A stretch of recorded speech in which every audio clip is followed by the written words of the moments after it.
ஆஸ்திரேலியாவுக்கான கடனை திருப்பி செலுத்துவதற்காக இலங்கை அரசாங்கம் அனுப்பிய தவணை பணம் மர்மமான முறையில் ஊடுருவப்பட்டமை தொடர்பில் ஒரு புகழ்பெற்ற நிறுவனத்தை கொண்டு சுயாதீன தடயவியல் கணக்காய்வு நடத்தப்பட வேண்டும் என முன்னிலை சோசியலிச கட்சி வலியுறுத்தியுள்ளது.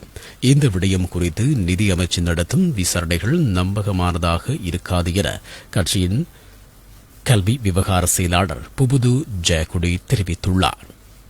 தவறு நடந்திருப்பதே நிதி அமைச்சின் கண்காணிப்பில்தான் என்கின்ற போது அவர்கள் தங்களை தாங்களே எவ்வாறு விசாரித்துக் கொள்ள முடியும் என அவர் கேள்வி எழுப்பியுள்ளார்.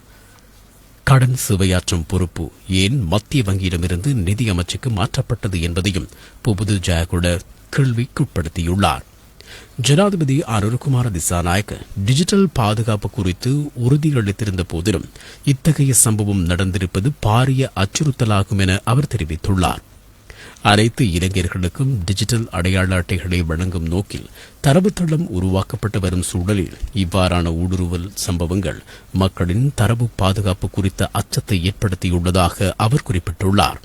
இந்த சம்பவம் தொடர்பான விசாரணைகளில் அரசாங்க நிதி தொடர்பான நாடாளுமன்ற குழுவின் ஈடுபாட்டை உறுதிப்படுத்த வேண்டும் என புபுது ஜாகுட சுட்டிக்காட்டியுள்ளார்.